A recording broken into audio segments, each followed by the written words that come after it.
안녕하세요. 헬스 디렉터 장영 박사입니다. 오늘은 독서는 어디서 올까? 라는 주제로 강의하도록 하겠습니다. 여러분, 하루에 얼마나 많은 독서와 접하시나요? 사실은 매일 우리는 수많은 외부 자극과 물질을 마주합니다. 이것은 피할 수가 없죠. 그런데 몸은 묵묵히 막아냅니다. 이 사실을 잘 모르죠. 그러면 독서는 어디서 들어오나? 보면 음식으로 들어오죠. 또 어디서 들어오죠? 공기, 물, 또 생활용품, 또 화장품 많이 바르죠. 또 흡연, 음주 뭐 이렇게 여러 가지 우리가 일상생활에서 많은 것들을 접하죠. 그러면 이런 독소들을 어떻게 볼 건가? 이 독소는 특별한 곳에만 있을까요? 몸속에 독소가 쌓여 있다라는 것을 어떻게 볼까요? 우리는 살면서 독소를 피할 수 있을까요? 피할 수가 없죠, 그죠? 독소 노출 자체보다 중요한 것은 노출이 됐더라 하더라도 내 몸에서 처리하고 배출하는 능력이 더 중요하다라는 거죠. 우리가 독소 자체를 피할 수가 없어요. 세균 자체를 피할 수가 없고 바이러스 자체를 피할 수가 없습니다. 그렇지만 우리 몸에서 처리하고 배출할 수 있다면 몸에 해가 없겠죠. 그래서 처리하고 배출하는 능력이 더 중요하다. 그래서 보면 핵심적으로 첫 번째, 우리 독이 어디로 들어오는가? 입으로 들어옵니다. 뭐 경구독 또는 대장독, 음식독이라고 얘기를 하죠. 대표적으로 음식과 물입니다. 또 이 음식도 또 안 좋은 음식, 가공 음식, 또 유전자 조작, 식품, GMO, 또 정제 탄수화물, 각종 음료 뭐 여러 가지 있을 거예요. 또 오염된 물, 또 미네랄이 없는 물, 물 관점에서는 또 생수 페트병에 들어가 있어서 미세 플라스틱 논쟁에서 자유롭지 않죠. 이런 물들도 여러 가지 있고 이게 다 입으로 들어오죠. 이외에도 다양하게 입으로 들어오는 것들이 많죠. 이 장과 간에서 입으로 들어오는 독을 처리하는 환경을 조성하는 게 중요하죠. 그래서 우리가 장에서 또 이런 음식물들이 다 장으로 흡입되죠. 장에서 흡입이 되면 전부 간으로 가요. 그래서 이런 부분들이 잘 해독될 수 있는 게 중요하다라는 거죠. 여러분들은 혹시 어떤 음식을 좋아하시나요? 이런 음식들 많이 보셨죠? 뭐 햄버거, 뭐 튀김, 뭐 감자칩, 과자, 여러 가지 있네요. 그죠? 이런 것들 많이 먹죠. 탄산음료, 이런 것들 포함해서. 이런 음식을 먹으면, 여러 가지 그 음식물에 화학 물질들이 많이 있죠. 인스턴트고 하니까 썩지 말라고 하고, 발색제 같은 거 넣어있고, 그죠? 그래서 저런 음식을 먹으면 좋아질 리가 없습니다. 그래서 90% 한국인이 거꾸로 먹습니다. 해서 위험지대에 있는 음식군들을 보세요. 저런 것들 많이 좋아하잖아요. 패스트푸드, 가공 음식 이런 것들 간단하게 사 먹을 수 있는 것, 그냥 햄버거, 패티 뭐 이런 것들 있죠. 칩 이런 것들, 또 GMO 같은 것들, 안전지대에 있는 것은 채식으로 대변되는 현미 채식 같은 것들이 그나마 좀 안전하죠. 그래서 저런 안 좋은 음식들을 먹으니까 우리가 물과 음식을 통해서 입으로 들어가는 것들이 많은 독들이 또 장으로 들어갈 수 있습니다. 두 번째는 또 공기를 통해서 들어올 수가 있어요. 호흡을 통해서 들어오는 거죠. 사람은 하루에 2만 번 정도 이상 호흡을 한다고 합니다. 그 과정에서 또 여러 가지 미세먼지, 오염된 공기, 또 유해화학 물질 이런 것들을 흡입할 수밖에 없어요. 특히 우리는 공기가 좋은 곳에 살고 있지 않기 때문에 특히 도심 지역 같은 데서는 더 그렇고요. 또 호흡을 할 때 우리가 코로 호흡해야죠. 근데 입으로 호흡하면서 들어오는 독 같은 것들도 있습니다. 좀 더 공부하면 코로 호흡해야 온도가 높여져요. 그리고 비강에서 이렇게 뇌와 뇌열로 이렇게 식히죠. 그리고 습도가 조절이 되죠. 한 40%. 온도가 조절이 되죠. 그리고 먼지 같은 것들을 코털이나 그 안에 점막을 통해서 다 가려내죠. 근데 입으로 호흡하면 온도 조절 안 되죠. 습도 조절 안 되죠. 먼지 못 막죠. 그러니까 안 좋은 것들이 들어가니까 폐에서 좋아하지 않는 공기가 들어와요. 그래서 흡입량 보면 뭐 100을 기준으로 한다면 한 90% 정도뿐이 못 들어오거든요. 산소가. 그래서 입으로 호흡하면 좋지 않죠. 이런 것들, 다양한 것들을 통해서 우리가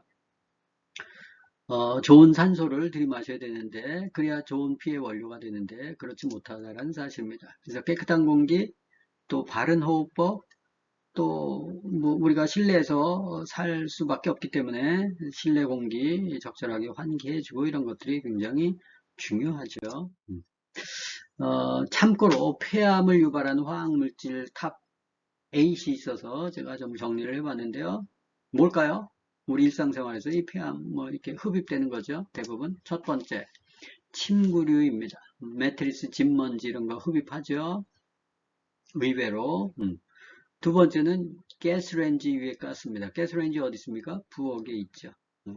딱 틀으면 뭐 자동차의 시동 건 거랑 같다라고 얘기할 정도로 유해가스에 대한 논란이 많죠. 흡입하잖아요. 다 이렇게 막아놨잖아요. 그죠? 요새 집들은 좋아가지고 창문이나 이런 것들이 환기가 잘 안 되죠. 그죠? 세 번째는 코팅 프라이팬 중금속. 이렇게 프라이팬 가열하면 그 코팅에서 나오는 여러 가지 화학물질이 눈에 보이지는 않지만 그런 것들이 많이 나오죠. 또 고데기, 여자분들 고데기 또 헤어 제품 바르고 고데기 하면 폐암을 많이 유발할 수 있다고 해요. 조심하십시오. 화학물질들이 많이 있고 열을 가하기 때문에 그렇습니다. 또 발판, 매트, 요가 매트 많이 쓰죠. 운동한다고. 저런 것들도 다 위에 화학물질로 되어 있기 때문에 여러 가지 이제 뭐 이렇게 먼지가 날리고 하죠. 인공 방향제 아시죠? 또 조화도 의외로 이렇게 날립니다. 플라스틱, 미세 플라스틱 같은 것들 많죠. 락스, 세제 청소 이런 부분들 또 흡입하죠. 그래서 이렇게 호흡독 같은 것들이 도처에 놓여 있습니다. 사실은.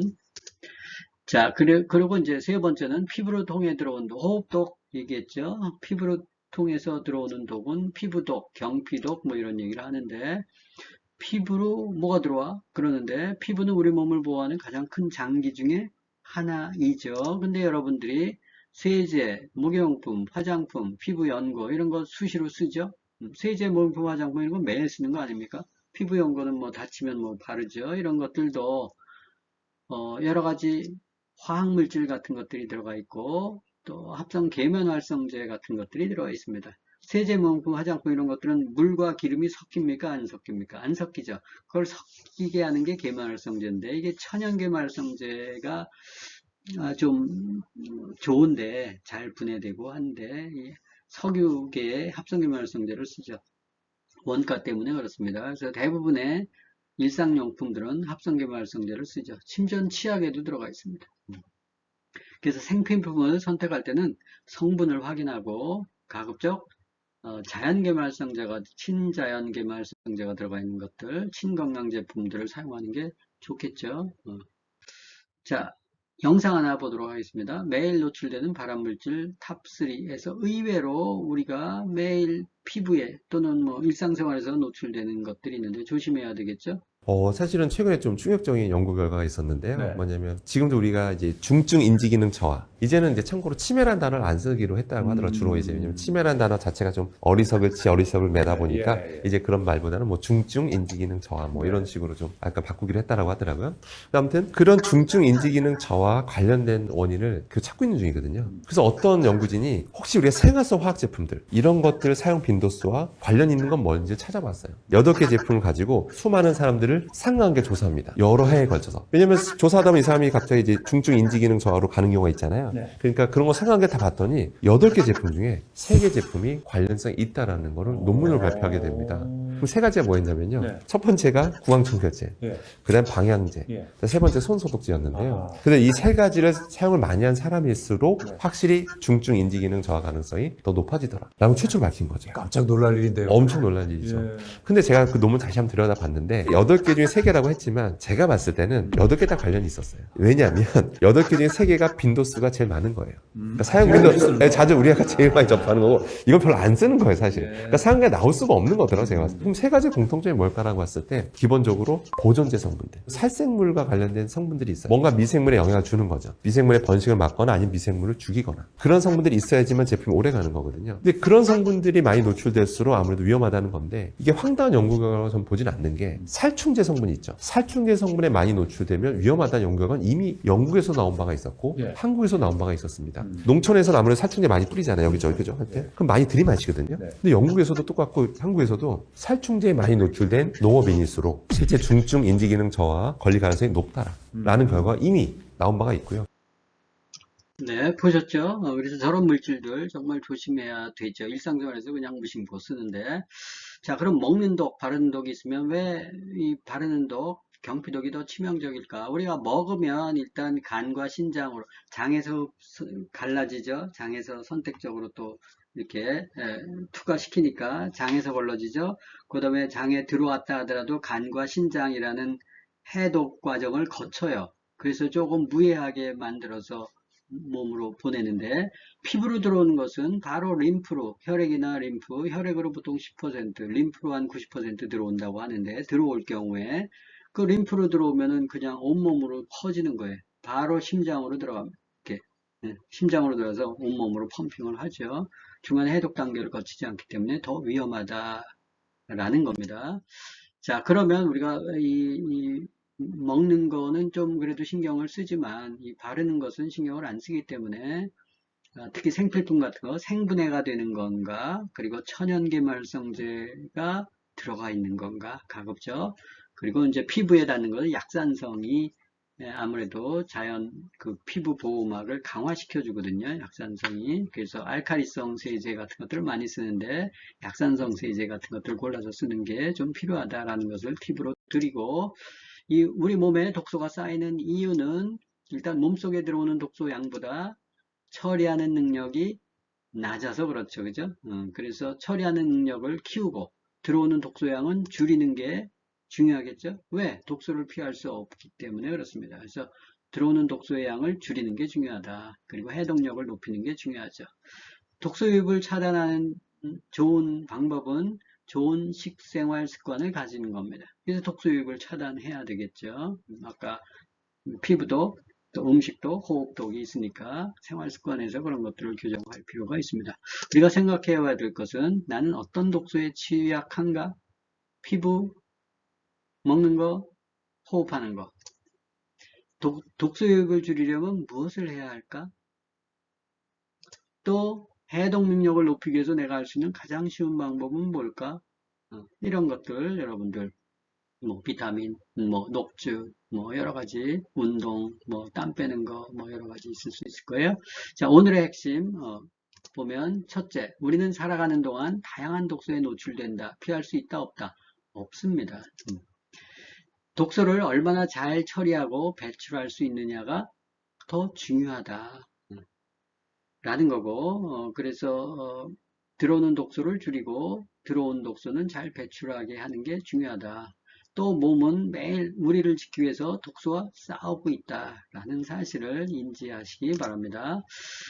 건강은 해독 시스템이 잘 작동하도록 만드는 것이 아주 중요하죠. 왜냐하면 독소는 피할 수 없기 때문에 그렇습니다. 그런데도 건강해도 독소가 계속 들어오면 어떻게 될까요? 다음 강의는 바로 독소는 어떻게 우리 몸에 들어올까요? 라는 주제입니다. 오늘의 건강정보가 도움이 되셨다면 구독과 좋아요, 알림 설정으로 응원해 주시면 더 좋은 콘텐츠로 보답하겠습니다. 감사합니다.